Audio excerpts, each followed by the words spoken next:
On today's episode of Cornell Keynotes, we are looking at how AI is reshaping our professional landscape and looking at the shift from knowledge work to AI-augmented roles. And it isn't just another tech revolution we're talking about here. It is a complete reimagining of how we work, how we learn, and ultimately how we lead. Guest host Keith Cowing, who is executive coach and lead faculty for Cornell's Executive Product Leadership Program, is joined by his former colleague, Dan Van Tran, who is CTO of Collectors Holdings. The two together consider questions with huge consequences, like what is AI doing to teams, talent, and labor? How can you deploy AI today to improve your product, your company, or even yourself? And ultimately, what happens if you don't and your competitors do? So Dan and Keith tackle all of this and more as they talk about the essential skills, the team dynamics, and the mindset shifts that are needed to thrive in this new era, where success isn't just about technical capabilities, but about combining unique human skills with AI-powered tools. A lot of what is discussed during the podcast is covered in an immersive 2-day program in New York City, which is led by both Keith and Dan, and it's called the Executive Product Leadership, Unlocking the Potential of AI program, which takes place on September 18th and 19th, 2025 at Cornell Tech in New York City. And you are invited. So we've dropped a link in the episode notes for you to learn more. And now here's Keith and Dan. So let me set the stage a little bit, and then we'll jump in terms of why this is such an important shift for people to really be aware of. The world is transforming, and if you think about a few select innovations over the past 200 years that have completely changed societal dynamics and economics and the skills that we need, if you look back to the steam-powered locomotive that came out in the 1800s, and then the invention of the tractor in 1892, it shifted the US and the world completely, where in this country, 40% of jobs were in farming in the late 1800s, and now it's 1%. We have far more jobs, but everything shifted. And so this led to industrialization. It led to people moving to urban environments and cities and fueled the industrial revolution. It also led to the need for new skills that hadn't existed before. Capital formation and investing in technology and maintaining the technology meant getting bigger and managing money and managing at scale. So as industrial revolution hit and factory jobs became a major part of the economy, you ended up with the first MBA program in 1908 so that you could learn how to manage at scale. You had the high school movement in the 30s and the 40s, where it wasn't the fact that everybody had access to free public high school level education before that. And this was really a rollout of we need new skills, we need new education in the country. And then the GI Bill, where people returning from World War II could get free college education, was a major aspect of that as well. And then you had a couple innovations that completely changed that, where in 1947, the transistor was invented. Shout out to New Jersey, where I live. It's one of our claims to fame, where the transistor was invented here at Bell Labs. And then in 1975, the programmable logic controller. And between the two of those, now you could automate and control factory work and machines in a way that wasn't possible before. And from there until now, factory jobs just dropped tremendously, where it was more than half of the jobs in the country, and now it's single-digit percentage. And along with all of this came the rise to knowledge work. So the knowledge work economy in the US is by far the majority of the jobs at this point, which is defined as people that are not mowing lawns or cutting hair or building houses, but communicating, writing documents, managing meetings, moving around ones and zeros. And as a part of that, we've had 4 major shifts, which was the PC revolution, the internet in 1990, cloud, which really kicked off in earnest in 2006, the iPhone in 2007. There'd been mobile devices before that, but that was really a seminal moment that changed everything. And then in 2012 was the age of what we're on the brink of now, which is AI. So there were some really big deep learning breakthroughs, which led to OpenAI forming in 2015, the famous paper that was written at Google in 2017 called Attention is All You Need. And this defined the transformer architecture. And that white paper published by Google turned into what GPT is today and what all of the generative AI platforms are based on. And then obviously at 2022 with ChatGPT. And so if you just look at these curves, we are on the brink of a complete shift in how we think about the value and the economy of the skills and what we bring to the table. And I think it's really important for people to put that in context. So when we talk about AI, it's not just another iOS app or another feature, another device. It's a shift in how we have to think about our skills and how we build those skills. And if you turn that on the knowledge work, in the past, it's been, we brought our knowledge, our tasks, you're asked to do something and you do it, our judgment, our leadership, and our creativity to the table. But a lot of the work we did was based on our knowledge and our day-to-day tasks. And going forward, there's a total shift here where the value that we bring as knowledge workers is really going to be about our judgment and our leadership and our creativity. And if we're not bringing those to the table, then, what is it that we're doing here? And so I think it's both a big shift, but also really interesting and really exciting if we approach it in the right way. And so that's what we're going to jump into today on the show. And so with that as a transition and just setting the stage, Dan, I would love to just get a little bit of an intro to Collectors, if you could share with the audience what it is at a more detailed level that you do. And then we can get into some of these skills that people are developing and show a few examples for people of there's 100x improvements out there in the world today, which is just unbelievable. And we'll cue it up that way. So tell us a little bit about Collectors. Sure. So I'll try to keep it short. A lot of times my intro takes 20 minutes because there was a lot of change that's happening in the company. But Collectors is the, as mentioned, leading authenticator and grader of collectibles in the world. We deal with trading cards, coins, video games, other memorabilia. In 2021, the company, which was founded in 1986, was a public company that was then brought from public to private because they hit a ceiling in terms of their success. And they were hitting limitations in terms of how many collectibles they could process. But the demands of the pandemic world were very high. A lot of people got into collectibles, started sending a lot of things to us. And so they needed a way to rebuild. And that's when I came in as the chief technology officer to try to reimagine a world that was more tech-centric within the collectible space, both internally and externally. And so from there, the company was acquired for $850 million. A year later, with some changes in technology, processes, the help of a lot of other executives, we brought the valuation up to $4.3 billion. And that was due to a lot of change and not yet AI, but building a foundation for AI. And so it actually taught me a lot about what was needed in order to not just rebuild the legacy technology, but actually set it up so that you could lay it up to then transition to these new AI solutions and really enter this new AI world. So one area of that I'd love to dig into, you talk about this transformation, you talk about the foundation, you talk about the skills. So let's start with you, for example, with your skill sets. I have a hypothesis that we're entering an era of multi-specialists where in the 90s, if you think about technology development, it was an era of generalists where there were 6 engineers, 10 engineers on a team. There was a manager who barely had a title. They were just the boss and everybody did everything and you just built stuff. And then we got into an era of hyper specialization where you had a front-end engineer and a back-end engineer. And this is with the technology lens, but I think a lot of different industries had that. You had a designer, a product manager, a user researcher, and all these people would work together. And we're so specialized. There are a lot of people at the table doing a lot of different things. And now what I see is multi-specialists where people are bringing multiple skills to the table. It used to not matter if you had multiple skills because unless you were the founder or the CEO, you didn't have time to do 2 jobs. And so it wasn't relevant. Now it is because people are doing not quite 2, but I see 1.5 a lot. They're doing 1.5 jobs. And I think it's embarking on 2. And my belief is if you could do 2 jobs, you're 3 times as valuable because for one, you're doing 2 jobs and then you get another X on your 3X because there's one less person to negotiate with and you move faster. And in this world of change, velocity wins. And so taking that as a lens of if you have a 1-2 punch with 2 skill sets, maybe we can get personal for a second and share with the audience. What do you think your 1-2 punch is? And what are the skill sets that you're personally working on to be able to develop as you look forward and think about an AI future? What's important to you? That's a great question and definitely a world of change happening. AI is equalizing everyone's skill set across a lot of different areas, bringing everyone up essentially to almost entry level for every single role that's out there. And so for me personally, I initially, when I came out of school, I was a comp sci major. I was actually dual comp sci, electronic media arts and communication. So maybe I restarted my duality of multiple skill sets then in college. But I came out and I was a mediocre engineer at best, slightly above average.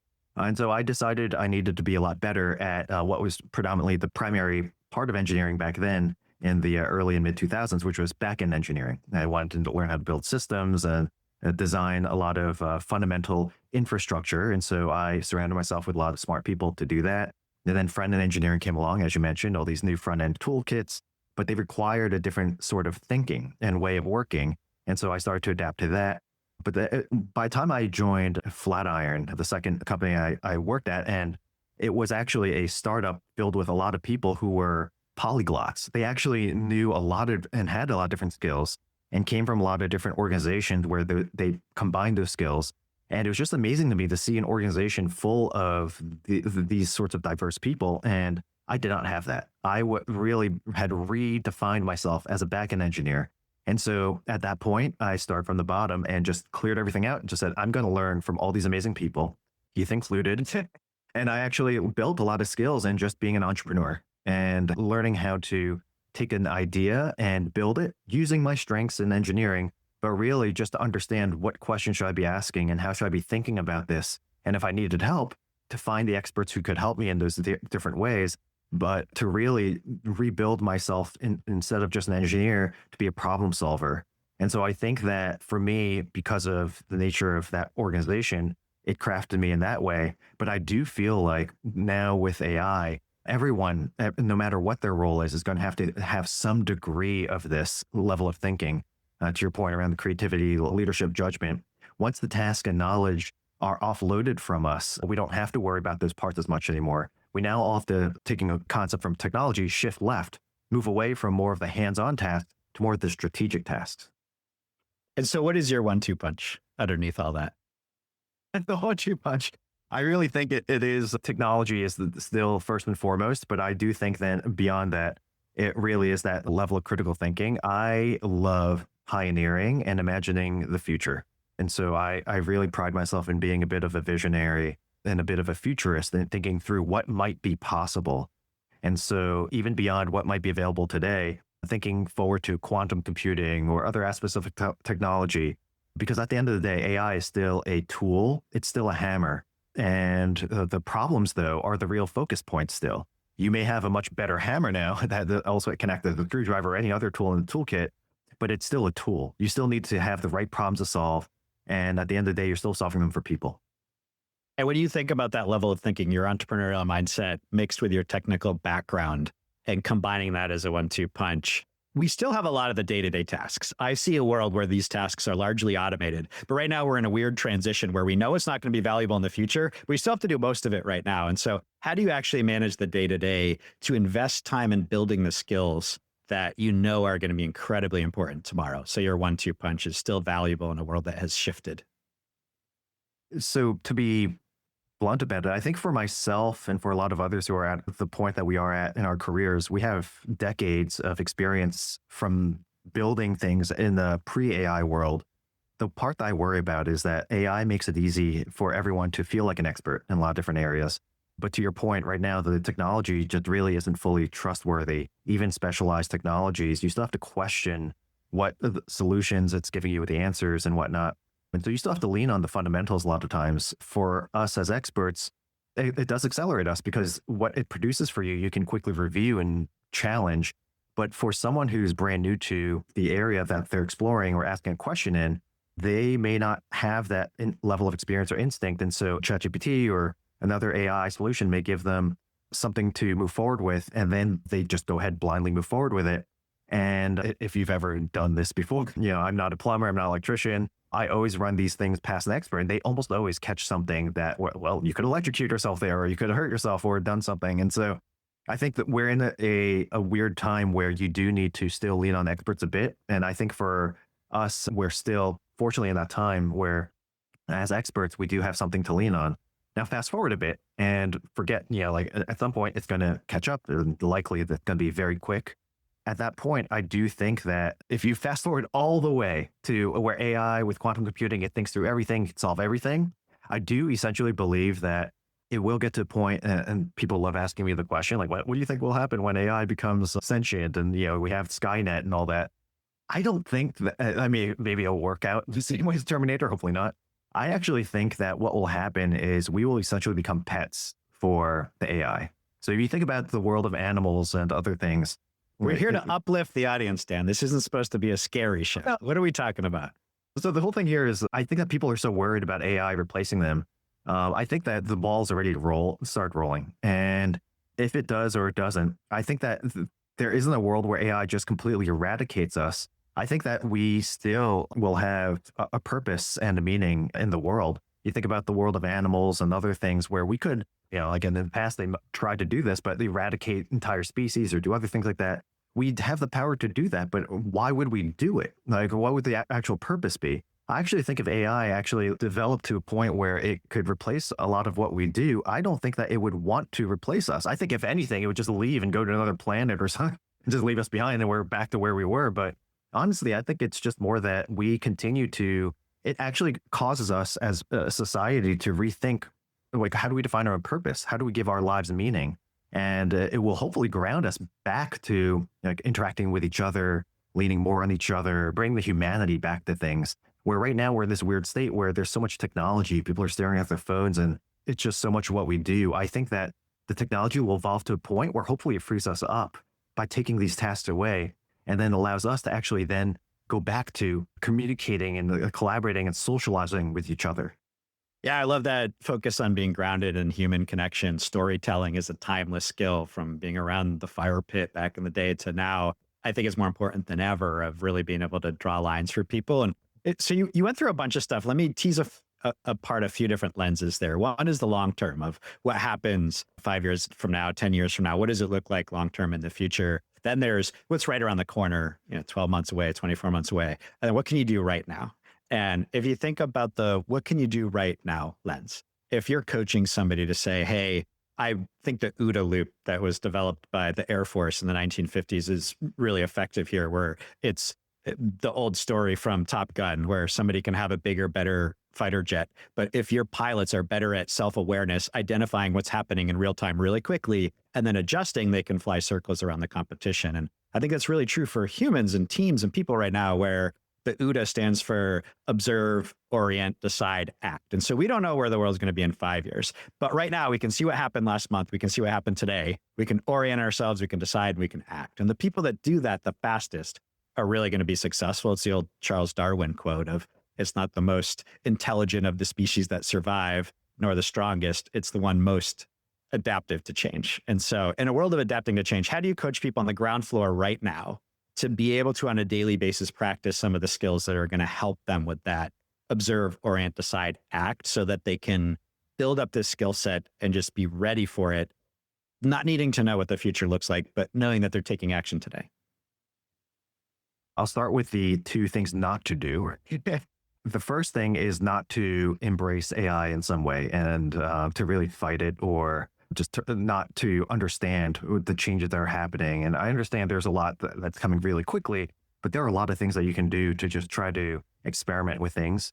We'll get into that in a minute. And then the second thing is leaning too much on AI, treating it as if like, okay, well, I'm going to have it write my emails and do all these other things and not really challenge or question it. Or even if you're doing it in a way that's effective, not replacing what you do and changing what you do fundamentally, because that's the other failure case where you're allowing AI essentially to take your job.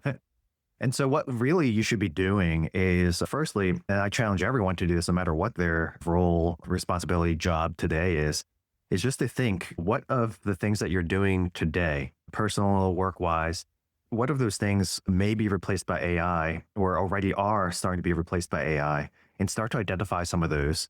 And then same way that you would coach someone in general through leadership or through their careers, think about your own strengths. What are you strong at? What are your talents? And then thinking through with AI as if it were a tool that you could use to help you, what could you offload to AI? And what do you retain yourself, where hopefully you're leveraging your strengths to do something with the help of AI better than you can do alone? I think essentially, and you hear about this a lot, we're in this era where we're going to see the first 1 or 2 person billion-dollar company.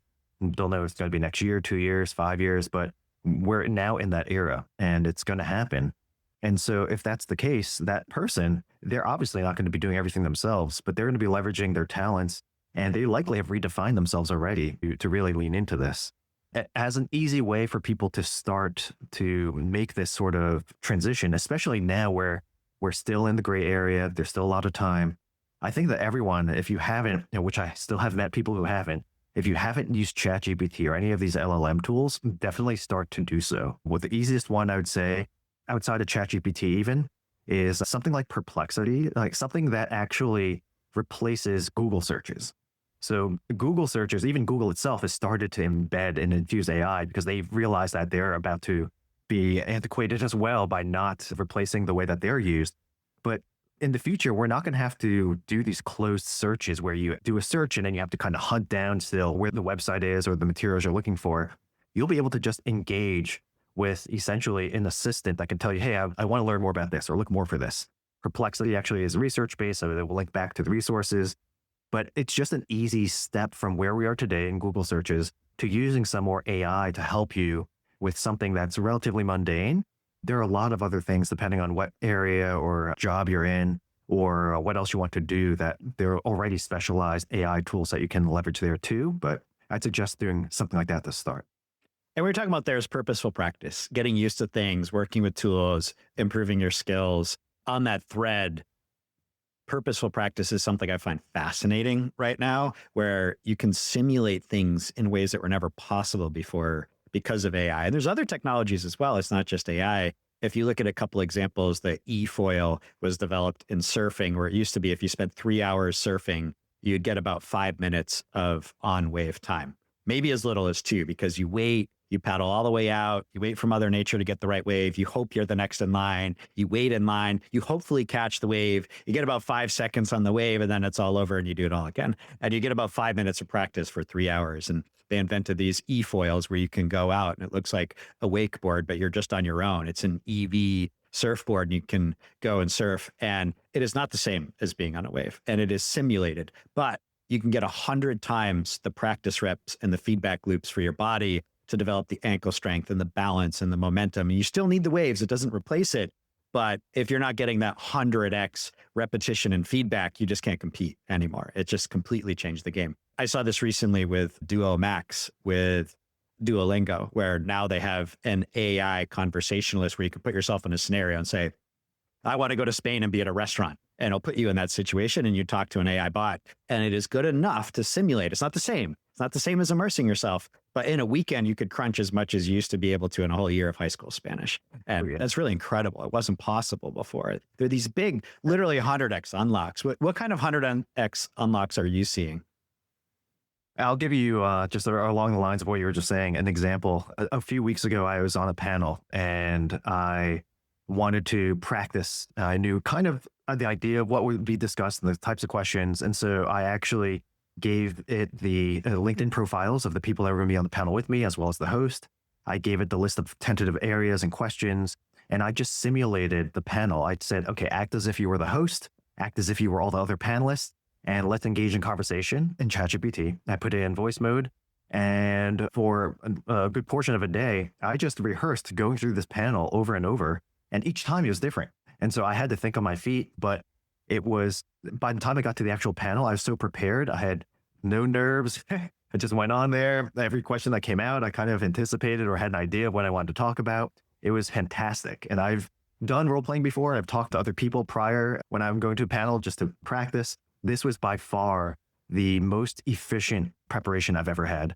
But so a lot of the other 100x unlocks I've seen, it depends on, again, the area. For let's say just even for technology itself, we're getting to a point where even the GitHub Copilots, if you haven't heard about this, this is a tool in GitHub, which is a code repository where you can actually submit your code base. They developed an AI-powered tool that lets you actually write code. But the thing is, it's trained on open source code that's publicly available. And so it is, to be blunt about it, mediocre. It's basically middling. It takes the average of all the code that's out there, but it gives you a pretty good starting point. So you're telling people Skynet is not here yet. It's not yet here, but it's soon. But so the thing that's beyond that is now there's another startup that Collectors works with called Augment. They actually developed a tool that allows you that basically learns the context of the code you're working in. And so you can answer specific questions about, tell me more about what this function's doing. And it will actually scan the rest of your code and tell you what it's doing. You can also then ask it to help you write things and complete codes or make certain types of changes. And it will do so, again, in the context of your actual code. And so you combine this with the next level of AI tools that are out there, agentic technology using AI agents. And just as a quick background here, there are two types of AI systems that are available today. One is more workflow related, inputs and outputs. So that's more like ChatGPT. You give it a prompt, it gives you an answer. You then have agents, AI agents, which you give access to data and to APIs, tools. And then when you give it a prompt, a task, it will essentially use a combination of the data and tools however it sees fit to solve the problem. So it better mimics what a human would do or an expert would do. And that's the next evolution of AI. So you combine that with the code writing, which a lot of different people have already done. Devin is a tool that is agent-based, but even Augment, a lot of these other tools, they're all agentic now. It basically simulates entry-level engineers. And so these are the things where now, I actually mentor a lot of college students and a lot of people who are new to industry. I do worry about their jobs because from day one, what they came out learning and were prepared to do in the workforce, it's evolved. Now I'm trying to coach them to say, look, you have to understand that you now work alongside these AI agents. Your job is now not to write the code, it's to learn how to use the AIs and guide them. And so essentially you just have to start out as an MBA in engineering without the MBA. And so training them on how to coach and mentor and use these AI tools. But I think that we will see 100x in terms of throughput, and a lot of the technological jobs, the software jobs, they're going to evolve very quickly. And tying that back to a previous thing that you mentioned, I love the example of you preparing for the panel. And you're able to do this at a rapid way that never would have been possible before. They even have tools where you can practice public speaking and you can give your speech and it will look at your tone and your intonation and your timing and look at your topics and decide how compelling it might be to an audience. It is simulated. It is not the same. But it used to be that you required people's permission to do a lot of things. It took somebody's permission to be able to get on stage and do a presentation. And you only got so many opportunities to do that. I think back to something as simple as setting objectives and key results as a product manager. And those Flatiron days, I remember the first time I did it, I pre-wrote too much of it. And I came to people and they're like, what? You didn't even have the respect to ask us what we thought before you wrote down these objectives and key results. And then a quarter later, 3 months later, I came and said, okay, blank slate, let's start from scratch. And people were like, what? We're in trouble. Our product manager doesn't even know where we're going. It's like, all right, finally, another 3 months, the Goldilocks of, hey, I've got the objectives, but not the key results. We have our strategic direction down. We know where we're going, but there's a lot of details we'll fill in together. Let's go. And then that resonated, but it took me 9 months to get there. And nowadays, I think you could simulate that. Say, play a skeptical group of, engineers and data scientists and really smart people that are mission oriented, that are in a room, and I'm going to present this. What kind of challenges could I face? And in a weekend, I think it wouldn't be the same and it wouldn't have gotten me there, but maybe I get there in a week instead of 9 months. And I think for people that have spent decades building up their skill set because you got dripped these opportunities, we have to change our mindset. The folks that are learning today, that drip is not the same. You can turn it into a fire hose if you want to.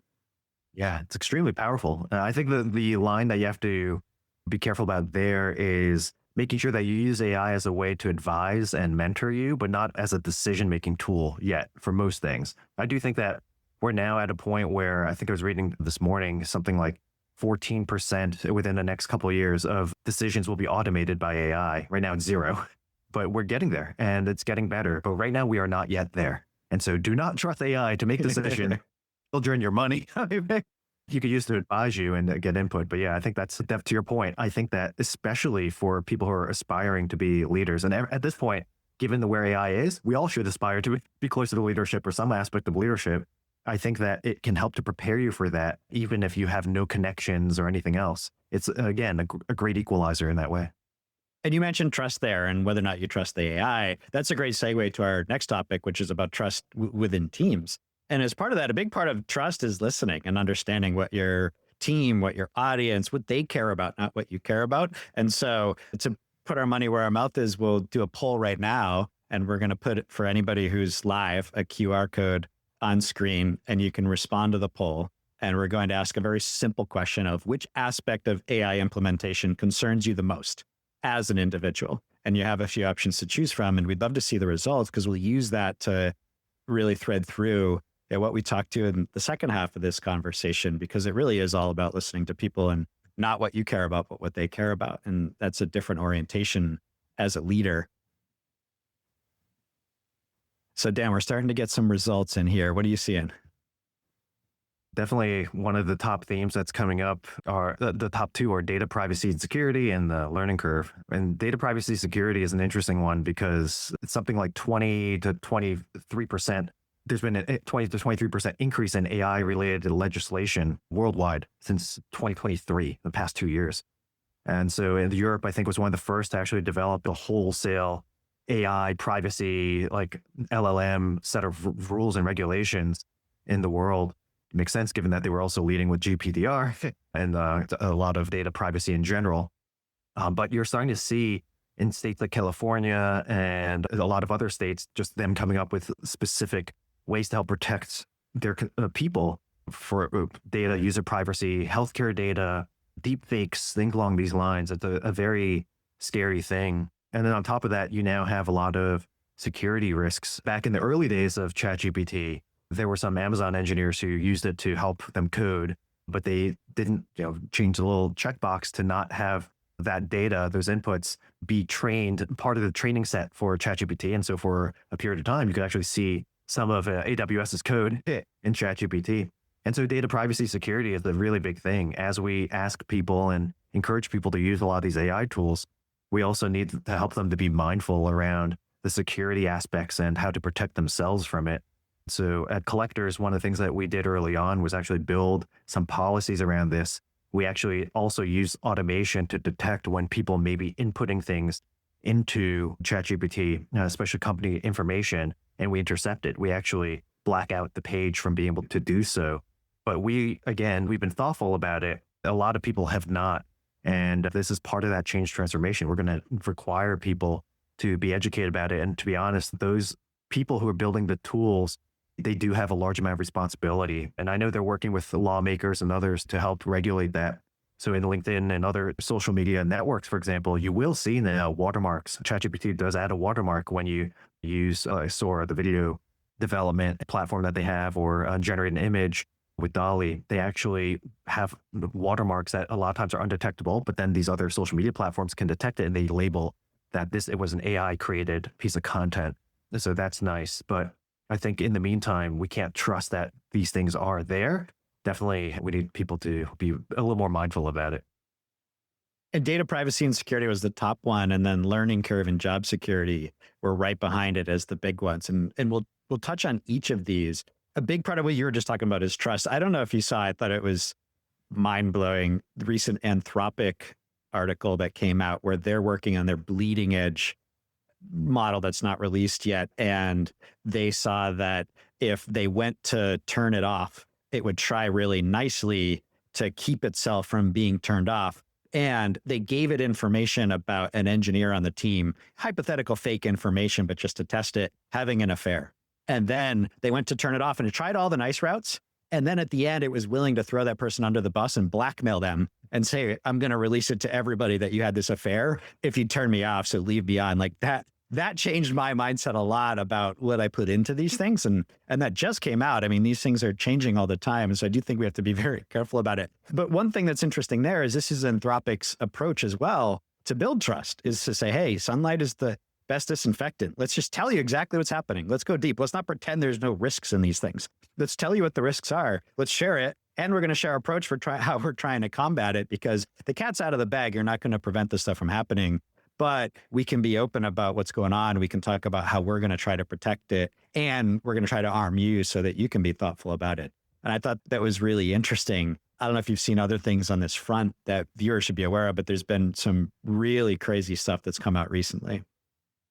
Yeah, the thing that we have to keep in mind is that it's not this type of magic. It's trained on human content and humans. And there's going to be a reflection of us as a society, which if you look back in history, there are a lot of things that we are ashamed of that have happened. And just like humans in general, it's both beautiful, but also it can be very ugly. And it's something that we need to keep in mind, that it's not going to necessarily reflect the best of us. It's just going to reflect us. And so we just need to treat it accordingly and not act as if it's the best decision maker or a silver bullet for things.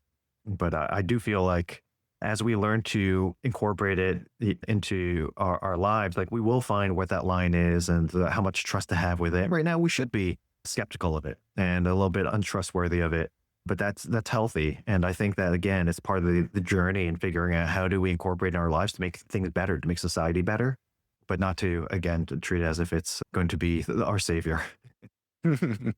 a lot of what we're talking about here is trust. And so I'd love to transition this to the next part of the conversation, which is on trust. And I think that we're at a seminal moment where trust has always been important, but it's now that much more emphasized. And there's a very specific reason, which is trust unlocks the truth.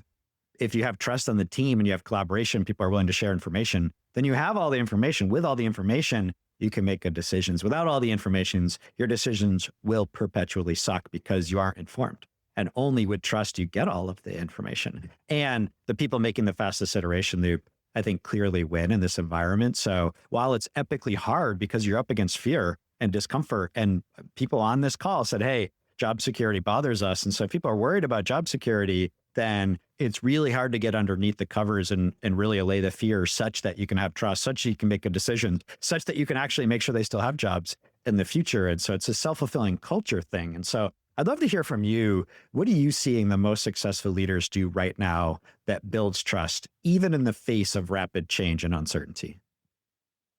The thing that was always a problem, actually, in general, in a lot of the organizations I've been in, were the people who used information hiding, or just like the fact that they had information that they weren't sharing with others as power. This almost completely goes away with AI. And so you have tools like Glean, even though it's role-based access control, you only have access to what you would have access to. You suddenly have access to all the information that everyone else in a similar role would have access to. A lot of managers, they can't really afford the information as easily anymore. And so the ones who are leaning on that to control people or to be in their positions of authority or to be irreplaceable, that now goes away. And so now it's an even bigger forcing function for people to go to where they should have been focusing all along, which is looking at your strengths and looking at how can you provide value in an organization. And a lot of times it's by uplifting people. And so, for example, at Collectors, one of the things that we do is we actually, for over a year now, we've had a lot of concentration on helping everyone, not just people in product and tech, but the entire organization to learn how to use AI tools. Because this is one of the things that everyone's going to have to learn how to do. It's just like using a computer, learning how to type, learning how to write emails. Everyone's going to have to learn how to use AI tools. And we want our people to be part of the journey with us, not for us to move away from them with these tools. And so we're hoping that by empowering them on how to use these tools, we will help them to actually be more comfortable with it. But then beyond that, we want them to help us to pioneer how to use these tools. So this year, we started the second part of that journey, which is by building an innovators incentive program. And actually to allow people, no matter what role they're in, to provide ideas of what we should invest in or to propose novel ways, like problems for us to solve. Even if the AI tool may or may not exist, just to start highlighting this may be an area where if there were a piece of technology or AI tool that could help, it would help us greatly, because now they're in control of how that shift happens, where it starts and how it evolves. And they know their roles better than we do as well. But as a result of this, I think that there is some less mistrust of how we're using AI. We're not using it to displace people or remove them from their roles. We're actually using it to help them to be better, faster, more organized, more efficient, and to focus on the more strategic things or the things that AI can't yet replace. And as long as they continue to think in this way, they have now developed the skill that will make it so that they are very unlikely to be replaced by AI. And so in Collectors, we're trying to make that happen. Again, like there's still people who are change resistant or who aren't going to come along for that ride. That's fine too. There's still organizations where they'll be happy and where they can continue doing other things, but we're hoping that. We hope. Yeah. Yeah, we hope. I mean, we'll see. It'll always be like, it's kind of like going back to, well, it's a little different, but almost like, people who appreciate old technology, phonographs, cassettes, things like that. No, but I do feel like people will and have been really creative and really embracing this change, which has helped the organization for sure, but more importantly, the individuals. It's what's made it so that they do have more trust in us as leaders and where we're heading. I want to take a couple questions, speaking of all that have come in from the audience. So Jorge has a very interesting question. Do we really need technology to communicate, have social skills? And I think this is fascinating, where I think if we're not careful, by accident, the technology could make us less human. But if we're very thoughtful and intentful, we could actually use the technology to get the non-human stuff out of the way and focus on being more human. And I'll give you an example with my coaching, where it's not even just AI, but I invested in having a teleprompter so that I can look and make direct eye contact with my coaching clients. And then I'll turn all my other devices off and I'll have AI take notes during the meeting. I'll also have AI do prep for every meeting and look through the last year's worth of transcripts and identify what the patterns were in those conversations and where I can do better as a coach and how this person has progressed towards their goals and what kind of prompts might be helpful. So very quickly I can prepare, and then I can sit down and just be in the moment and truly listen and be more human and be more focused on, okay, what's going on in your company? What's going on with you? And how do I present different perspectives that might help you connect dots so you can be more successful in your job? And that's the essence of making that human connection and maybe the storytelling to pull it all together. And I'm using AI to get the other stuff out of the way so I can focus on being human versus doing everything else at once. And then I'm less in the moment. And so that's an example from my side. I'd love to hear how you would react to that. Do we really need technology to make us better humans at the end of the day in communication and social skills? What we need to be better humans are more interactions with humans. So I've seen the same thing. And I run a side boutique consultancy, Myth MVP. We help organizations to navigate this changing landscape, building new technology and helping founders to learn what to build, how to build it. Also helping companies to learn how to scale and embrace AI. But even with that business alone, it's mostly me, a couple of other people. And I'm using heavy use of AI for multiple things, writing product requirement documents, writing SOWs, communicating back and forth with organizations, helping to navigate new technologies I may not have used before, but have an idea of at the high level, the principles, the best practices that they may be missing. And to your point, along that same vein, the reason why I use all these tools isn't to just offload it and to not interact with the people as much. I use this so that I can make it take a task that would take me hours, do it within minutes, and then spend the rest of my time actually either helping more people out and meeting with more people or talking to the team and going over what was built, what the AI helped to guide me in terms of some choices and navigate, and just then doing the human aspect of, let me talk to you about some of these options and teach you about how to think about it. And so I think that, again, going back to something I said earlier, I think that AI is great as long as we use it as a way to free ourselves up to spend more time with each other. I really do think that that is the way that things should go. Like right now, we still sit in front of our computers programming and sending emails and, even the time in meetings, a lot of times it's note taking or AI, like action items and things like that. I think that once AI, and it's already almost there, once AI replaces a lot of these tasks, we should just be spending more time talking and imagining and thinking about what should we be doing next? What challenges should we be solving? Getting to know each other and go out and do things. Let the AI code. We'll go out to dinner. Like, these are the sorts of things where I think that hopefully this is the change we'll see as AI starts to take over more of these tasks for us.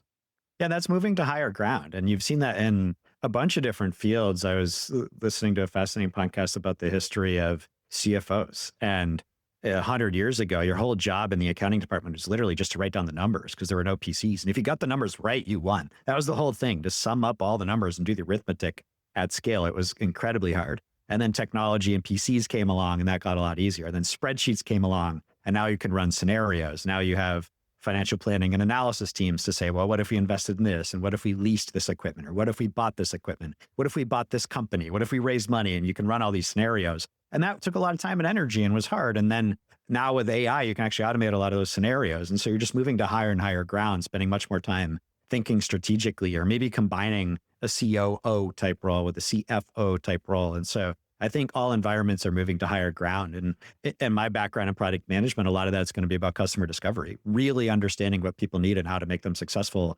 rapidly giving them product to engage with, and a lot less of the internal wrangling that was built on all assumptions that may start falling apart. We don't need anymore. And so I think if you approach it in the right way with the right mindset, it's actually super liberating and exciting. I agree. The last example I'll use there is there are teams in technology called platform teams. They help develop the systems that you build your software onto and deploy it onto. And a lot of times these teams are internal. They are mostly just focusing on building the technology, talking to some of the engineers, but just really just focused on the tasks. And there are tools now, like there's one called Tessel, Tessell. They're a great startup. They build a lot of automation around automating a lot of the rebuilding. One of the things that these teams often have to do is like, the software's getting bigger, there are more consumers, we have to resize it, we have to ship things, scale things. The tools take care of that for you. So now as a result, our platform team is actually going around talking to more of the engineers and understanding the business problems. And it's along the point of something you and I, Keith, have talked about before, but a lot of the engineers, they're no longer just engineering. They have to learn product skills. They have to understand the business more because that's where they're now shifting to that higher ground. They now have to understand the problems that they're solving at a more fundamental level, which is great because now instead of just focusing on building technology, they can focus on how can we build the technology more efficiently or understanding the problem so acutely where they can propose different technology to build instead of what was originally proposed that would better solve that problem. And so I do feel like this is, it's a great move in terms of where AI is helping to shift a lot of these organizations. Another question coming in, I think is fascinating. How can you have trust if you cannot determine what data is real or fake? This is coming from Joe. And this is one of those ones I do not think there's a silver bullet, but I have a framework for trust in general I think can be really helpful for people, which is trust psychologically has been broken down into 4 distinct components. When you decide if you trust somebody, let's start one step earlier of determining if the data is fake or not. But let's say Dan and I were deciding if we trust each other. The first component is integrity. What are your values and what are your principles as a human? The second component is intention. In this environment, in this moment, what are you optimizing for? What are your goals? And are they aligned with other people's? And then there's competence. Do you show rigor and actually good at what you do? And then the final one is consistency. Do you do what you say you're going to do? And the data one is crazy. I would love to get your thought on that. I'll start with the human one first, which is in an environment where we don't know what we can trust and what we can't trust. Let's just use that as a premise for a second. Thinking about how people perceive your behaviors, your product launches, everything along those 4 lines can actually really help you identify behaviors that erode trust and behaviors that build trust, because we do not have certainty. That is a fallacy. We don't have it. We can't give it to people. And people crave certainty, but we can't give it. But we can give them as clarity. Clarity on this is what I stand for. This is what I'm optimizing for. Here's the goal. I have competence. I'm using my rigor to say, here's how I've assessed the situation. Here's the context. And here's the knowns and here's the unknowns. And guess what? There are unknowns. And this is a calculated bet. And it may work and it may not, but this is why we're doing it. This is what we believe in. And you're not always going to have bets that pay off, but you should never have a bet where you can't clearly define why you're making it and what you're betting on. And then the final one with consistency is it's almost impossible to have consistency with results all the time, but you can have consistency with this is what I'm going to do next and this is why, and then I do it. And so you have consistency with your actions and let's call it mini promises. And then long-term, you hope that builds up and drives actual outcomes. And so I think when people think about it that way, it can really help them orient how they deal with information. And I do think there's a lot of ways AI can help with that because it could do a lot of the extra work that we used to not get to. On a Wednesday night, you need to make a decision. You just make a decision, you post it on Slack and you're done, as opposed to doing the extra work of collecting everybody's input and writing a document and sharing it out and sharing the context other people don't have. So they understand why you made that decision. They don't just connect dots in their head with some scary scenario that isn't true. And the AI can do a lot of that work to help be more transparent. I think that helps a lot. And so that's a human view. On the data side, this is your world and expertise. How do you even think about approaching that, let alone solving that?